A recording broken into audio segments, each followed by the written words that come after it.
So welcome everybody. Today we're going to be talking about navigating HR trends in 2023. And as you can imagine, there are quite a lot of them. There's quite a lot that's happened in the last year. It feels like there's quite a lot that's happened in the last month. So we've got a lot to cover off. We've got three fantastic panelists joining me today. So most of the talking I'm going to do is at the beginning, and then I'm going to hand over to the experts who know all about HR, people analytics, trends, and learning. So in terms of today's agenda, we're going to start with the introduction. So I'll briefly give an introduction, and then I'll hand over to Sam, Katrina, and Jena to give introductions. And then we're going to cover off our VUCA world. So I haven't heard of this acronym before, but I'm going to cover off what it is. I was introduced to it by Simon. And then look at, for most of the session, key HR trends in 2022 and 2023. So things that we saw last year and the effect that they had on mentoring and learning and people, but also the trends that we're seeing already in 2023 and how they're going to impact the rest of this year, and I dare say the future of work as well. I'm going to hand over to Katrina to talk about measuring effectiveness with people analytics. So fascinating topic that Katrina's an expert in. I'm going to then briefly talk about thriving with mentoring and an overview of PushFar at the end. But I really am going to be brief on these 2 points because for most of you, you will already know some, if not a lot about PushFar. This is really just about providing some great context. And then we will try and make sure we've got time at the end for questions as well. For full transparency, I've got a timesheet here because we are under a lot of pressure to get through a lot of amazing, interesting topics. So very briefly, I'm Ed. I'm one of the co-founders and the CEO of PushFar.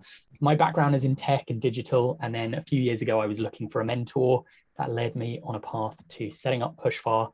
And now I have the fantastic privilege and pleasure of working with Simon, Jena, and Katrina, and a wonderful array of clients to make mentoring accessible and effective for everyone all around the world. That's our aim and our mission. I'm going to hand over now to Simon to give a brief intro. Thank you, Ed, and hi everybody. So I'm Simon Brown. As you can see from the title there, I basically have a career as an HR director, which I've been doing now for many years. And more recently, I am a consultant in organizational change for MCR, organizational effectiveness and reward consultancy. So I'm going to share some examples from work we've been doing there.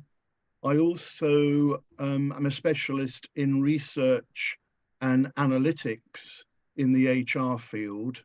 So again, I'll be able to share some experiences there. I've been working alongside PushFar now for almost 4 years, actually, since I first met with Ed. And I actually volunteer as a mentor on the PushFar platform. So currently I'm enjoying mentoring around about 6 people from different countries and different backgrounds and different sectors. And it's really interesting, and it's a two-way learning experience. Thank you. Fantastic. Thank you, Simon. And Jena. Hi, I'm Jena Mukina, originally from South Africa, but I've been living in the United Kingdom for the past 3 years now.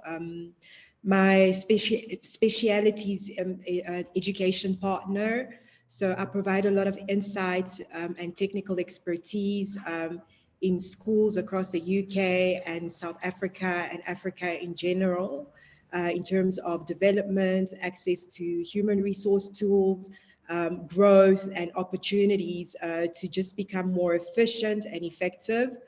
I'm a keynote speaker as well. I speak in various conferences as well as panelists, just representing various causes around education and education initiatives. I've been a part of PushFar for the past 5 months now, and it's been such a delightful journey just to get to know what a mentorship program like PushFar can do for organizations, especially from an HR training and development perspective. So I'm here to just give you insight in terms of various aspects of what the current HR trends are as well in education and other sectors within the organization. Fantastic, thank you, Jena. And Katrina? I'm going to unmute myself, nearly didn't. So I'm Katrina and I work at Entain, which is a, excuse me, a FTSE 50 company. And we're a world leading company in betting, gaming and the interactive entertainment sector. And I've worked in data and analytics all my career really, but I made the move into HR analytics specifically a few years ago now in 2016. And then most recently I moved to Entain just over a year ago, and I head up our global people analytics team. And I joined PushFar in early 2020, I think it was, and I was really looking for a mentor. But what I found was that I didn't actually find myself a mentor, but I've ended up mentoring several other people. I've got sort of 2 current that I still absolutely keep in touch with and mentor. So I found, yeah, I've just got so much from it, you know, that mentoring others. And so it's that real benefit that people do talk about of, you know, the reverse mentoring. So I really see that benefit. And yeah, and I love the platform, and I joined the advisory board because I kept giving Ed feedback about the platform. So he obviously decided I was pretty engaged. So anyway, I'm really delighted to be here today, and just, yeah, looking forward to talking a bit more about people analytics with you all. Fantastic, thank you very much.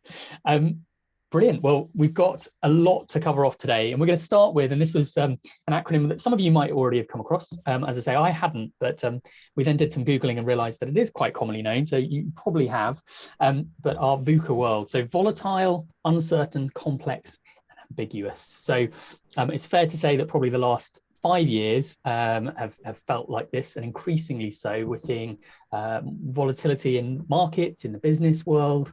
That obviously has a knock-on effect to people as well. We only have to look at things like in the last couple of weeks, the banking situation with Silicon Valley Bank and then Credit Suisse. You know, all of this causes uncertainty. I think because we've become a more global world, and increasingly so, that makes things more complex as well, and sometimes in a really positive way. But there are more options and there are more situations and circumstances available to us. But then as a result of that, there's sometimes ambiguity as well. So we're going to be covering off all of this in all of the HR trends and topics today. Just to give you a brief overview of some of the HR trends and some of the things that we've seen in the last year and are expecting to see more of this year.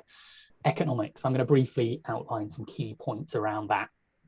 Total rewards, so what that looks like for employees, for organizations, and how total rewards really do impact things like employee engagement and retention. We're going to look at leadership and leadership styles and how those are evolving over time. We're going to talk about diversity, equity, and inclusion. Hybrid working, and obviously the change that we've seen there, the drastic change that continues to happen in the way that the working world evolves. Advancing technology and measurement. It's interesting that somebody is obviously recording this with AI. I saw that in the chat. So we're going to definitely talk about all of that. We're going to talk about access to knowledge and technology as well. And Jena's going to cover off some key points around that, making sure that we are all able to access technology. And then attraction and staff retention. And I will start by saying that all of these, to a certain extent, have an impact on or can be impacted on with mentoring. So the first one that we've got, the first topic that we're going to talk about is economics and the cost of living. I know that's been a big topic over the last year. And there are a number of things that have gone into that or have driven that. One of them is inflation. We're seeing, in fact, only this week, the Bank of England talking about inflation partly being caused by people retiring earlier than previously expected. That has a knock-on effect to everything from the food that we buy to the services that are available, and therefore things like salaries as well. Interest rates have obviously had a big impact too. And as I say, that's then had a knock-on effect to pay demands. We know that there have been a number of strikes and uncertainty around the jobs market there as well, partly driven by inflation and interest rates. There's been quite a lot around mergers and acquisitions too, and I'll hand over to Simon in a moment to talk about that from a business perspective. And then the other thing that we're seeing is potentially budget cuts around training. Fortunately, with PushFar, actually, we haven't seen it have a knock-on effect. I think one of the things we are seeing is the way in which organizations implement training is probably changing. So one of the great things, of course, about mentoring is you can really utilize internal talent and knowledge and harness that with a mentoring program to actually improve training in a much more cost-effective way and change the way in which training maybe traditionally happened. One statistic just to put on the screen here in this topic is 53% of employers are planning pay rises of at least 5% in 2023. So considerable increase compared with previous years there, and that's a statistic from Employee Benefits. Simon, I'll just hand over to you to talk a bit more about mergers and acquisitions, if I may. Yes, thanks, Ed. As you mentioned, in this VUCA world, we're seeing a lot of change, and organizations considering how can I grow in this context. And what's happening is that that growth is not always organic growth. Sometimes that growth would need to come by acquisition. So particularly in the last year, we're seeing both mergers where organizations are coming together, acquisitions, so the number of players in the market is getting less, and actually also from the cost perspective, a number of organizations looking to restructure or to downsize. And actually, in addition to that, we're also seeing demergers. So organizations that want to focus on their core business are demerging, creating perhaps new organizations that are going to focus in a different marketplace. An example recently is with GlaxoSmithKline, where I used to work actually for many years.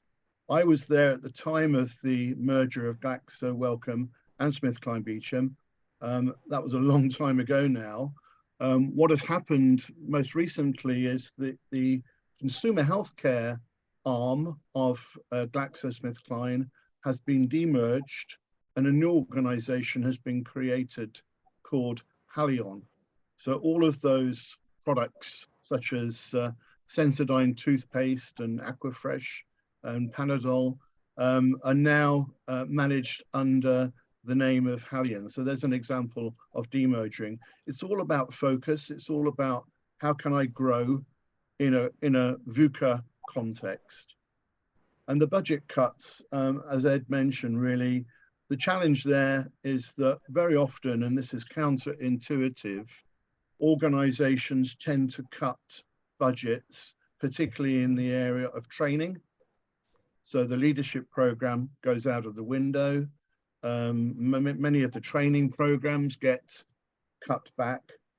So it's about how can we be agile in that context. It is counterintuitive in the sense that if you want to grow your business and your business involves people, then growing your people, is fundamental to growing your business. And one of the things we found, which we'll talk about later, is that more informal ways of training, coaching, mentoring, and sponsorship can still play a role in a context where the training budget needs to be looked at carefully. So more of that later. Fantastic, thank you, Simon. Yeah, and I think with those mergers and acquisitions, lots of opportunity for HR to really embrace that change and support people through those changes, definitely.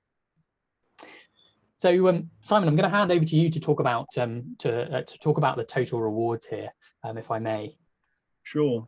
Yes, and again, just to give context here, I'm an organizational change consultant, and I work for the HR consultancy called MCR, who lead on organizational effectiveness and total reward.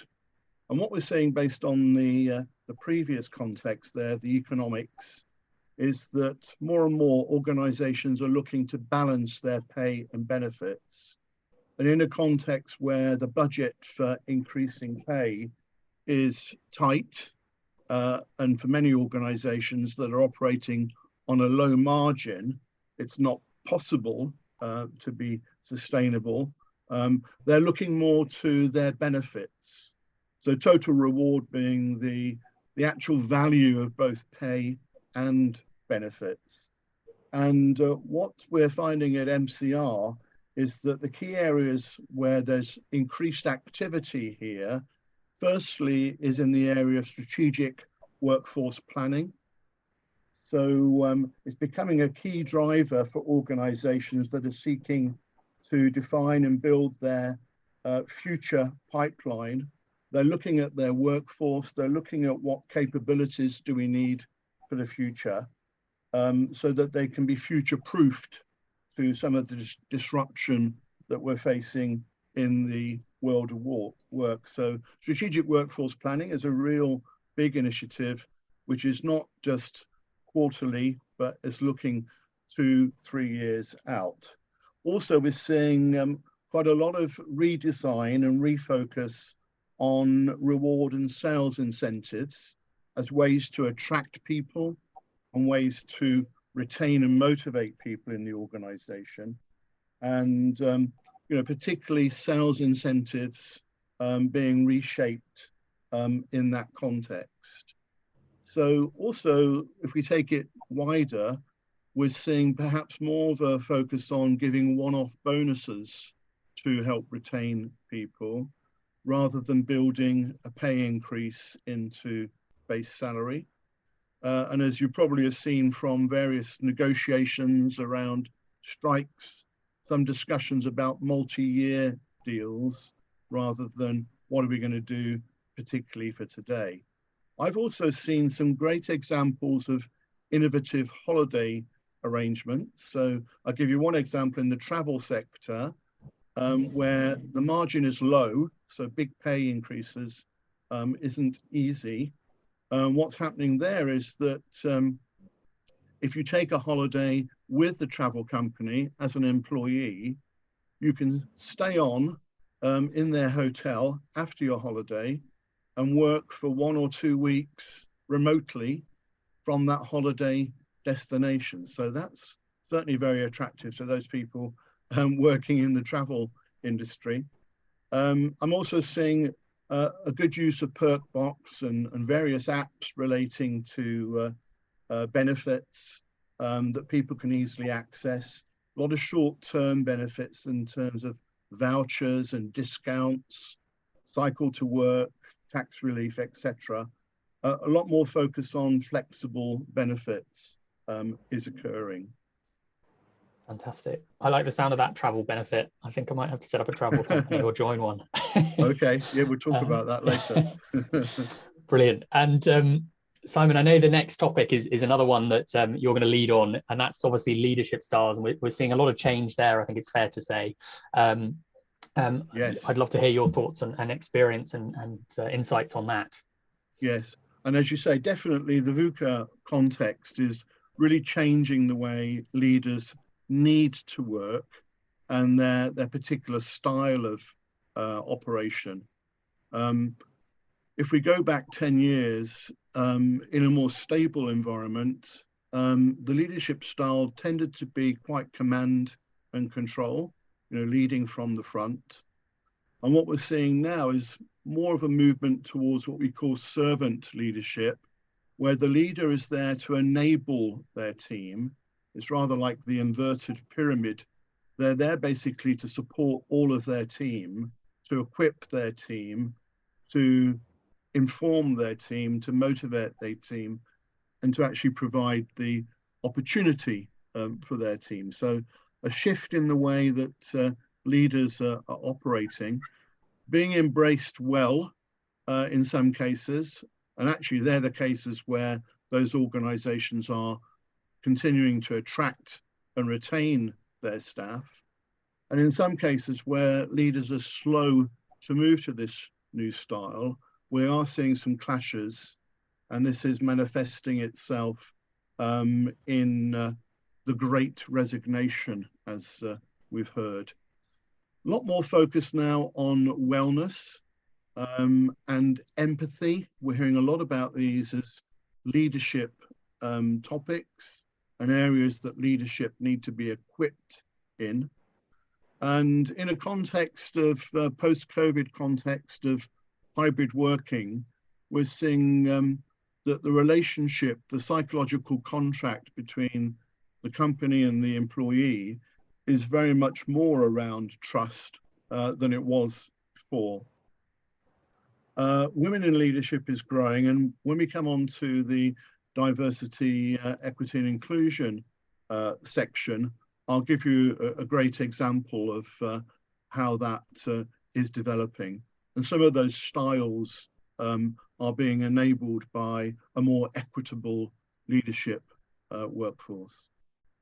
Fantastic, definitely. And I know we're seeing at PushFar more reverse mentoring happening as well, where Yes. actually those leaders are being mentored by people who've maybe just come out of school or college, and that's really interesting from both the D&I perspective, as we'll talk about, and Jena's going to talk about that in a moment, but also that moving leaders to a position of serving rather than commanding and controlling. Absolutely.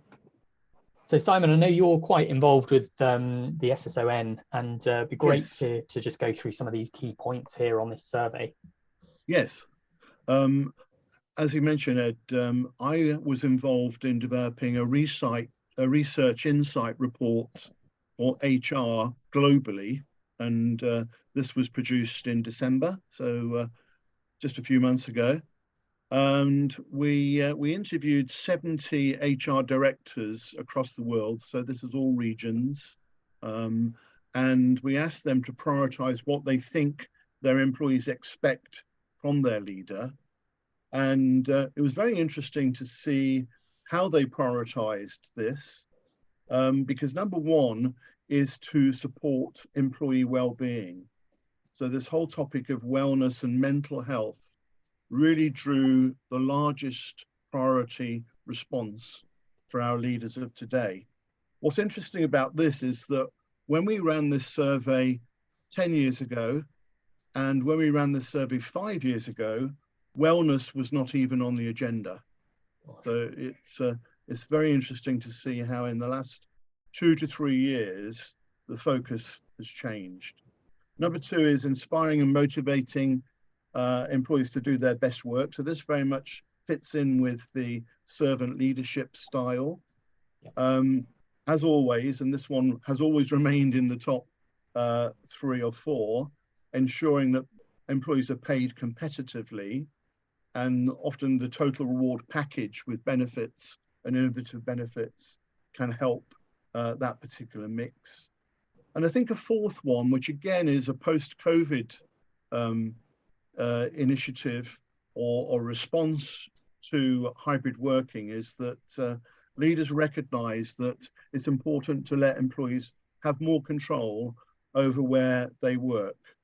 So the virtual office hybrid mix is a response to that. And again, those leaders that are listening actively and being flexible and not thinking one size fits all are those leaders that are retaining employees in a post-COVID context, particularly for office, traditional office workers. That fourth one, again, has not appeared ever before in any of our leadership surveys.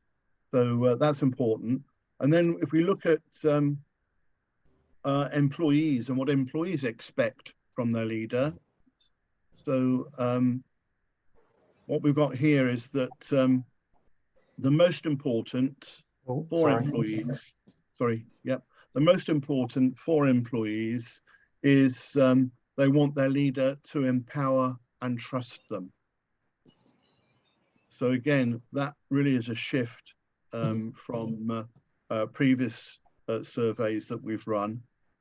And then we've got really an equal match in terms of what also is most important for employees to be motivated and to be retained, is that the organization provides a clear vision of where they're going and they lead by example. So role modeling, walking the talk.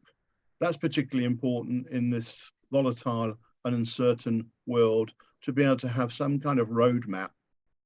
I think another one which is interesting, and again that links into the stress factor that we often face in the workplace, is that employees really want to know that their leader will have their back and will defend them when needed. So to protect them That is a new one. That did not appear 5 years ago. And equally, to manage performance fairly. So employees recognize that people may perform differently, but so long as that performance is managed fairly and equitably, that is again a positive sign for retention and motivation. Definitely. I think, is it fair to say, Simon, that what employees want and what HR directors think their employees want are becoming more aligned than they were? I think there's more transparency there. Is that fair to say? Yes, certainly a lot more openness and a lot more alignment and realization about what's important. A lot more active listening is being required from leaders than before. A lot more communication or structured communication in a context where you're not physically in the same office anymore.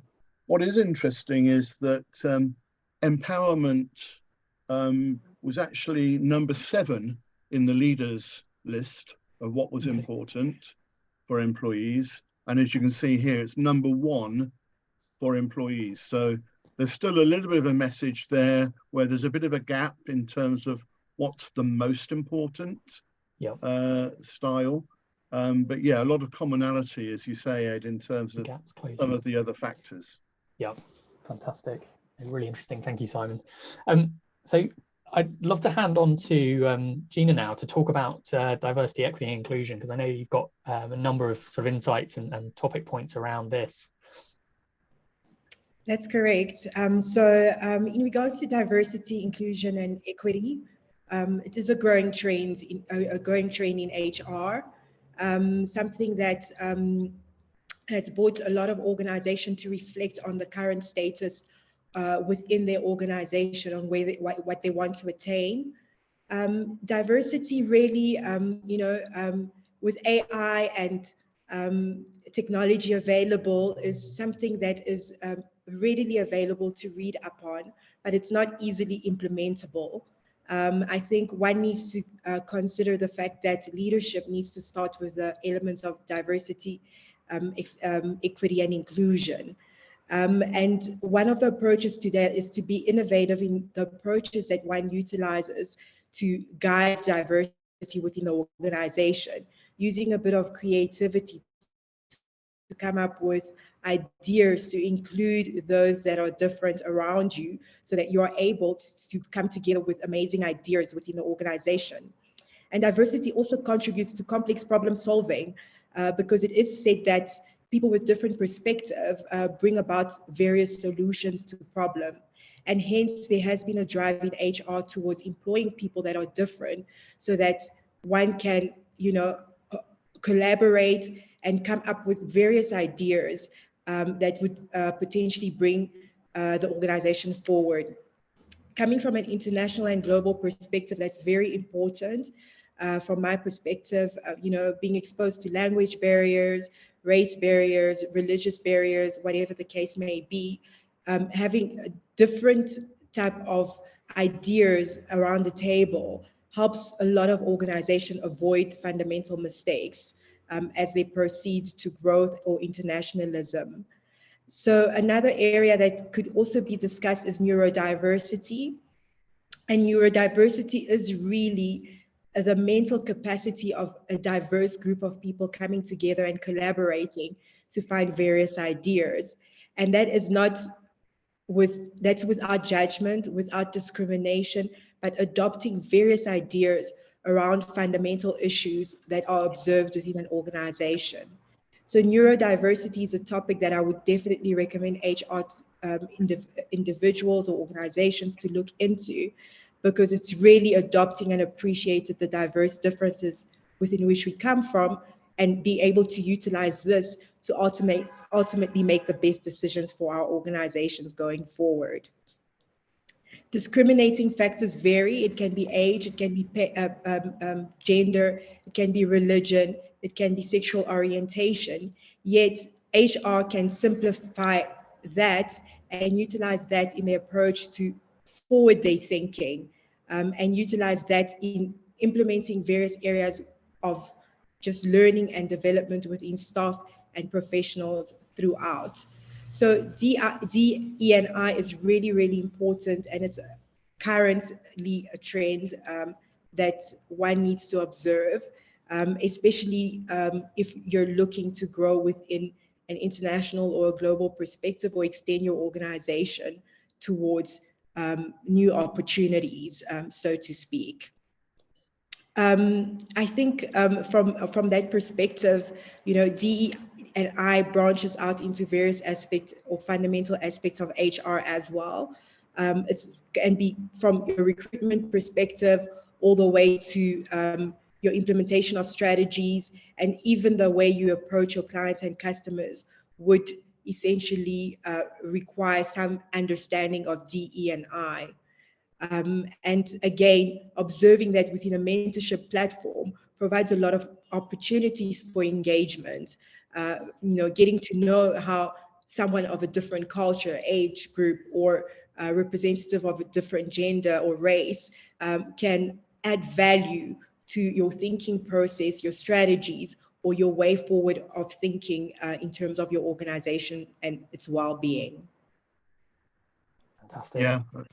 And maybe just quickly to add on that, sometimes this needs to be sponsored and sometimes it needs to be supported. We can support through mentoring, you know, bringing together pairs, people of differences. As you just mentioned, Jena, I personally do this working with young people in Africa. And I learn a lot, you know, from that experience based on both diversity in terms of background and diversity in terms of age and gender as well. I think neurodiversity is an area that needs to be more explored and perhaps, you know, needs to be more described. So an example being the ADHD type, who you know, is thinking in a different way to other types of thinking.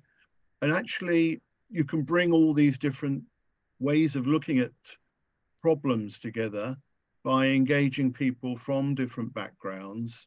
And as you mentioned earlier, difference, if facilitated effectively in groups and in pairs, can lead to innovation.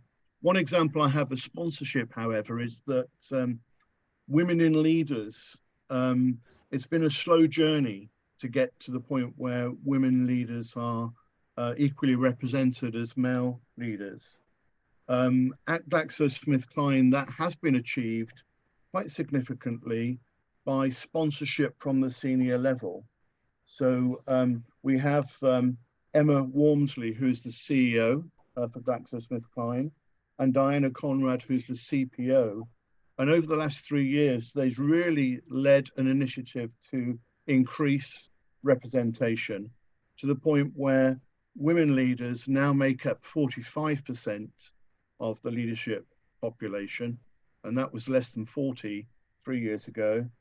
And then looking at diversity in the US, there are now up to 31% of leaders from diverse backgrounds.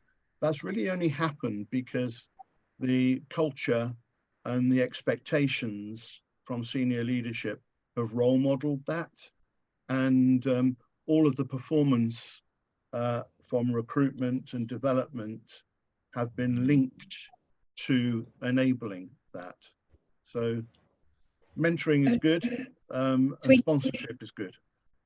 Yes, I just also wanted to mention that 22% of organizations on the LSE have found that in engaging in diversity, equity and inclusion initiative, they found enhanced engagement, increased productivity within their workforce, just improved job satisfaction overall, the enhanced morale of employees because employees feel comfortable coming to work and engaging in very different circumstances. They've also optimized just talent around recruitment and talent management.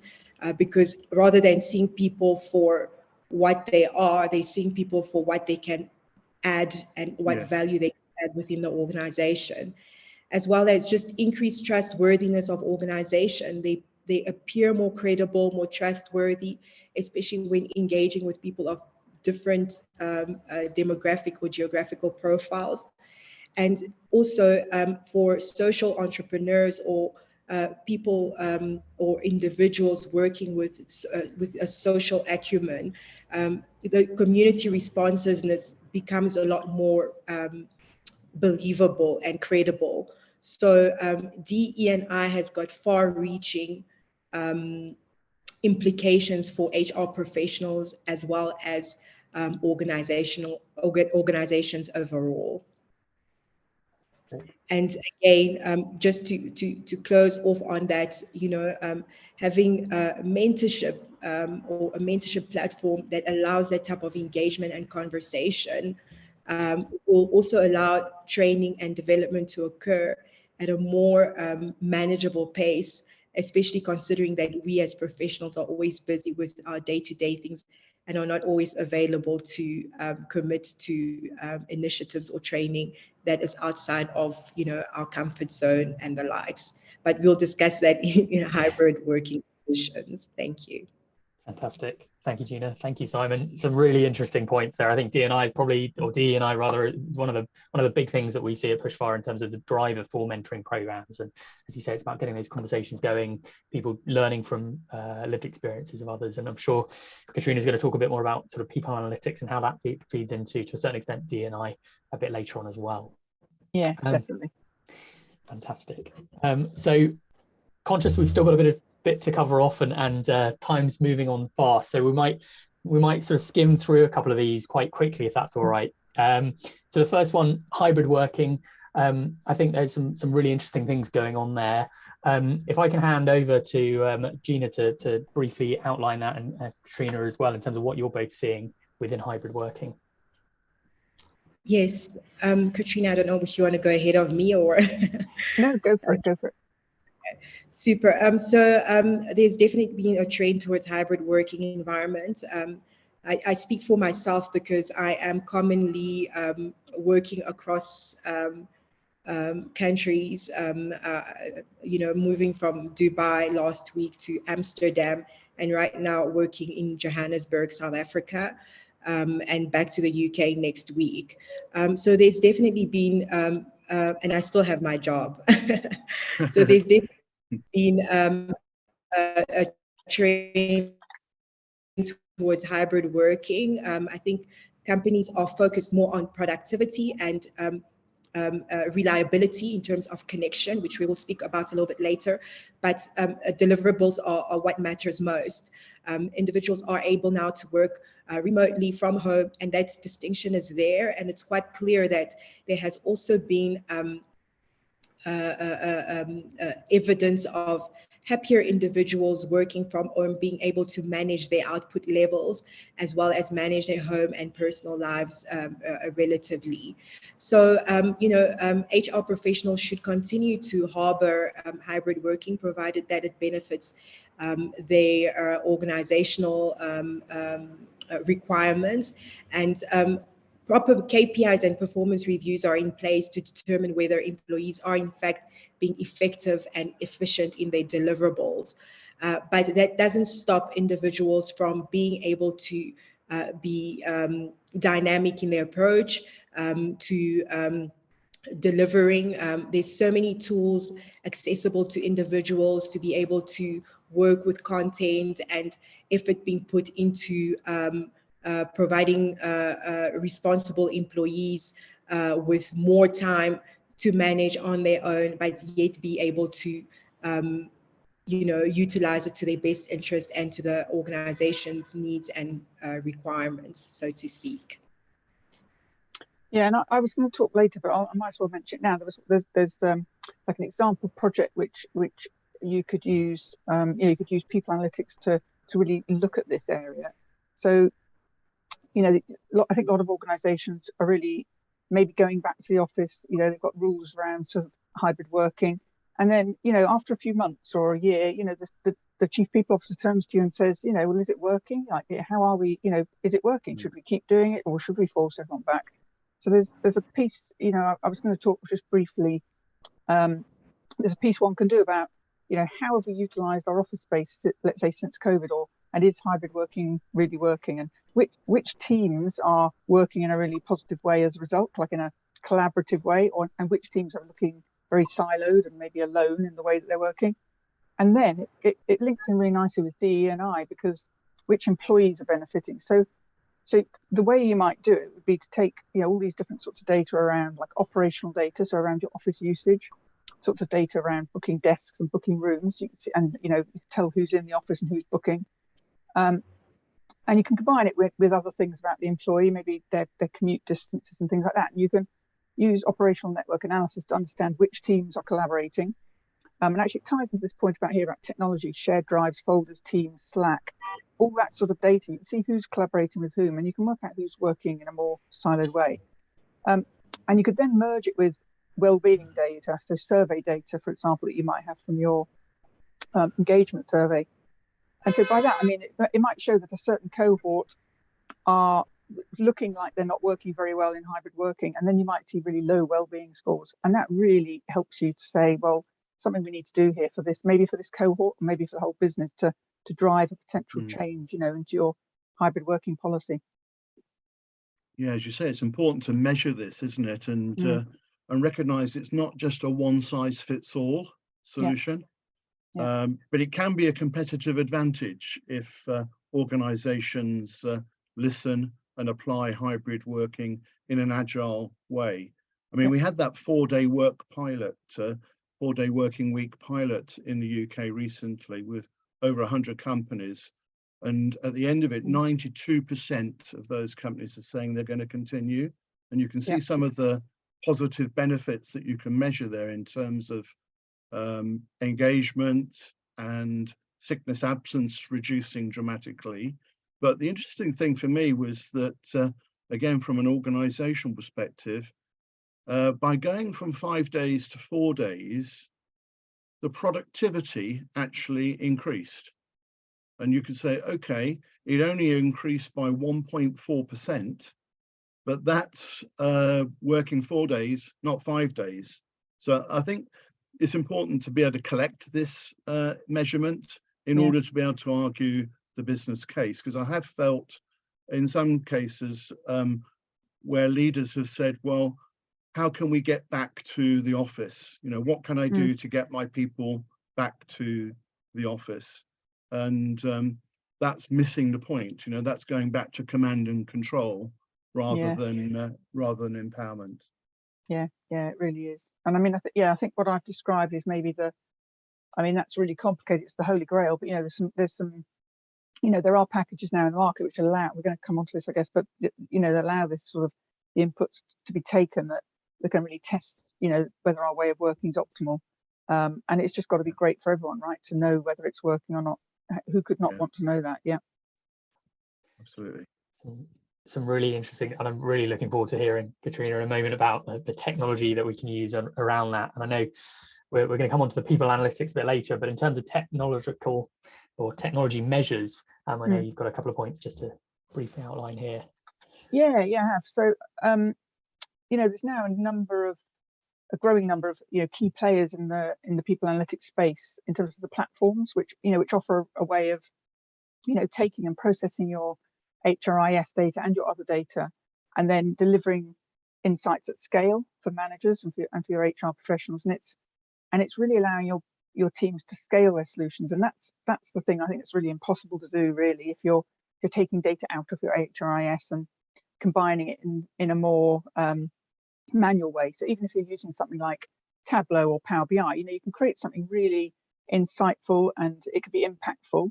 But you know, it's that scaling bit, like, you know, as your organization grows, and as your data grows and the questions you want to grow, you know, and you want to start doing more predictive, you know, you just need that technology with some AI in it to do that.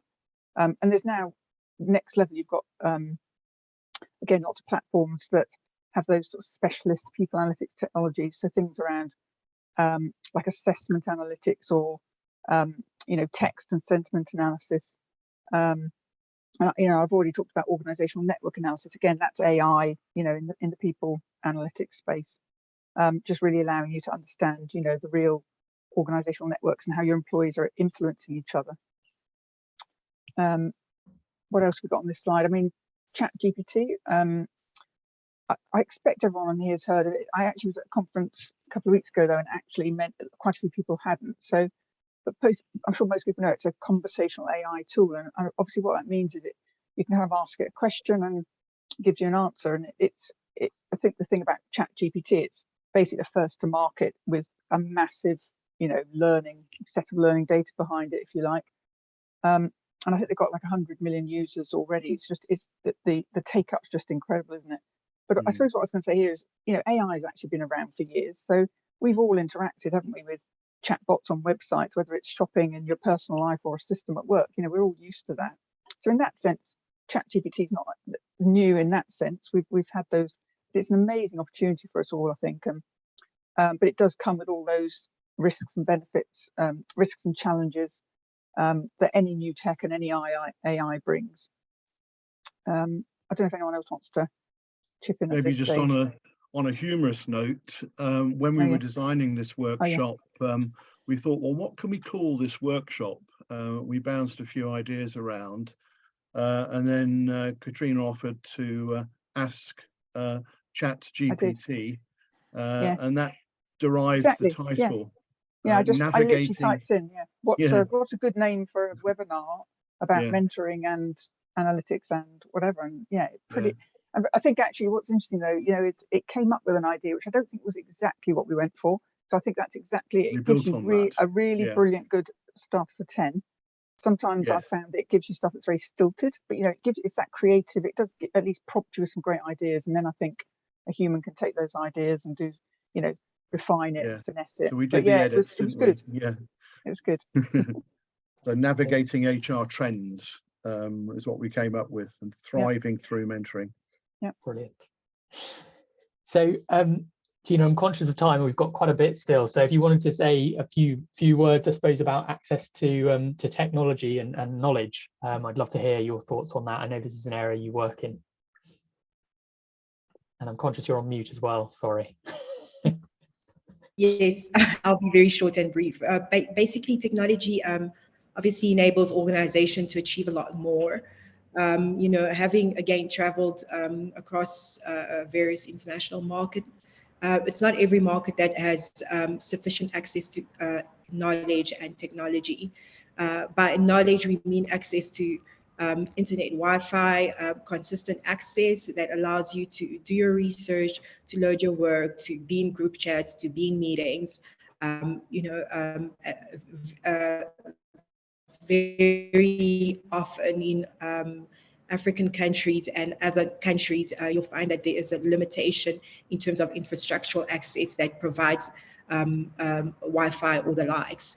And then you've got also a lack of access to technology, and that would be your actual physical assets, meaning your laptops, computers. Not every professional within our environment have immediate access to technology. A lot of organizations and governments are trying to fulfill that lack of availability in order for people on less fortunate continents to be able to be more productive and contribute to the whole global perspective where HR is concerned. So it's important to keep that in mind, especially from a social responsibility perspective. And Simon, I think, had a bit more to add to that, just to yes. No, thanks, Jena. Yeah, I think this is an area again where there can be a disadvantage, because you can have some very bright young adults coming out of university in Nigeria, Kenya, South Africa, and other countries within that continent, but they don't have the same access to technology. And you can imagine how that potentially could imbalance the playing field when looking for their next career move. The one initiative, and we're talking with a number of people here, is to say, how can we enable access to technology so that those individuals are not disadvantaged and can grow their career? And again, having worked with some mentees across Africa, I now understand the reality of this issue. And with mentoring, we can do something to help and accelerate and enable that playing field to be more level. It's a context. The reality is where laptops are so expensive, relatively speaking, and also therefore they're precious, that you get situations where laptops are often stolen. I've experienced a mentoring meeting which was done on the mobile phone because the laptop had been stolen. So this is a real issue, and one that through mentoring we're looking to address. Thank you very much, Jena and Simon, on that. The penultimate trend before we come on to Katrina's people analytics is attraction and retention of talent. So Simon, do you want to briefly go through some of the key points we're seeing on here? Yes, very briefly, because I want to give time for the further discussion on the analytics. But shortage of labour, let's just take the UK. We've got over 1 million vacancies in the UK. This morning it was reported that 570,000 vacancies are in the National Health Service. We're also experiencing high staff turnover. And again, a US example here, they call it the Great Resignation. Over 50 million people resigned in the US from their jobs last year. So that's 30% of the total working population. So there's an acknowledgement that we've got to do something different to address this in a context of a VUCA world. And what people are looking at is reskilling or widening the opportunities by moving away from particular job descriptions, lowering some of the qualifications. Some of those qualifications aren't really necessary to come in and do the work, and focusing more on values and motivation than have you got 10 years experience doing this before. What organizations can also do, of course, is to address career development, because if you can look after the career development of your people, their tendency will be that they'll want to be motivated and they'll want to stay working with that organization. So investing in career development and having career pathways which can be explained will be a way to address this particular issue. Particularly, as you can see there, that if someone leaves your organization, the replacement costs could be up to 2 times their annual salary. And even your chief finance officer is going to light up to that fact and want to do something about it. I know a lot of the clients that we work with on mentoring programs use mentoring obviously as a way of retaining talent, upskilling, skilling employees as well, definitely. Yeah. So Katrina, I'd like to hand over to you to talk a bit about people analytics, if I may. Cool. Yes. It's going to be very brief, but I will. So I'll leave the definition there for you. I won't talk too much about that. So if you can, yeah. So the first thing I guess is, which is really key, I think, is it's a fast-growing discipline. So my own experience tells me this. When I moved into HR analytics in 2016, I didn't see many people analytics roles advertised, whereas now most large organizations do have these job titles. Yeah. And research done recently by a leading people analytics consultancy called Insight 222, you may have heard of, they show that people analytics as a discipline has really grown in importance over the last 3 years. And in fact, you know, each year there's more companies, higher percentage, saying that they've grown their team this year. And this year, 2022, 65% of the companies in the survey said they'd increased the size of their team in 2022. And I do think that's incredible when you think of all what we've just discussed about the change and the pressures we've got in the world around, you know, post-COVID and current economic pressures. So really incredible. I'll skip through some of these points fairly quickly, but yeah, the point about people analytics is it's it's multiple data sources from across HR and beyond. So it's not HR analytics, I guess it's just HR, and people analytics is definitely bringing in all aspects of the HR data, not just from your HRIS, and absolutely data from outside, operational data and finance data. We cover all aspects of the HR agenda and employee life cycle.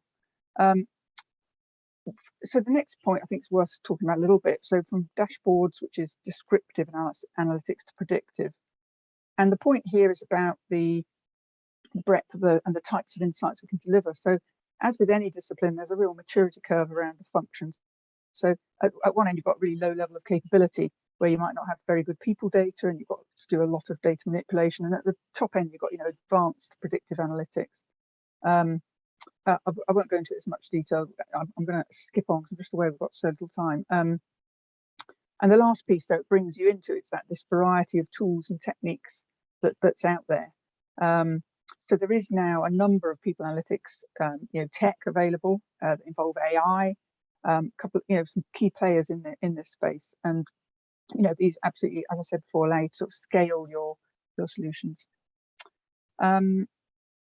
So how can we add value? Yep, we can pop all of those up. So we've referenced several of these, but if I just talk maybe about two of them. So if we cover two together, which go really nicely actually to show how you can add value for both the organisation and for the employee. So better workforce planning and then better career pathways. So here we're talking about strategic workforce planning. So here it's about an organisation doing more than just reporting on their headcount and monitoring it, but they're really planning for the demands of their organisation. And really trying to match what they need with the skills in the organisation with the work. And this ties into trends, because this could be to address any organisational change, right? Mergers and acquisitions, growth, cost cutting, whatever. And if the organisation is considering the skills and the competencies required of the people, then this can be absolutely about making sure the right person's in the right job at the right time. And so with the right tools and technology available, some of this planning can be done really strategically and sort of collaboratively, and allows you to do kind of what if scenarios. And then similarly looking at the other way, for the employee, that means there's better career pathways, which again can be modelled in some of these tech platforms. So it's kind of two sides of the same sort of same issue, showing the benefit for the organisation and the employee. I was going to talk about DE&I, but aware we're sort of out of time, I believe, Ed. I will probably just, if you whiz on to the next slide, I think actually everything in those 4 boxes about what's the future, they're all about the things I was talking about. They're just going to be even more like the tools and the tech, like ChatGPT coming in, the tools and the tech that use AI, they're going to use even more AI, they're going to use it even in a more clever way. And we're going to integrate more with more parts of the business, bring in more data sets. So I think really the future is just about, there's going to be more of all those trends that we're seeing. And then the example project I already talked about a little bit. So, and it's one that we haven't done, but I'm really keen to do it. So it's sort of watch this space. Hopefully I'll be able to come back in, I don't know, a year or 18 months and say to you, be a good case study. I've nailed it. I hope so. Yeah. Fantastic. I'm conscious we're now at the hour. I'm not going to talk about mentoring. You all know that mentoring has a massive impact, I think, on people. It can feed into all of the things we're talking about and all these amazing topics that Katrina, Jena, and Simon have covered off. So thank you so much. In terms of questions, I know we're at the hour. So rather than talking about the benefits of mentoring, because hopefully you know them, but if you don't, get in touch with us. We can talk to you about all of them and how you can use that data for people analytics as well. We've got loads of data that we capture on PushFar. Again, some facts about mentoring too, but I will send over the full slide deck afterwards, so you've got a copy of this. Thank you so much for joining us today. If you do have any questions, feel free to email any of us. We will send the recording over to everybody afterwards as well. And yeah, I thank you all so much for joining. Thank you, Simon, Katrina, Jena, for joining us. It's been really insightful. I've learned a lot, and I hope everyone else has as well. Yeah, it's been a pleasure. Thanks so much. It's been great. Thanks so much, everybody. Thank you.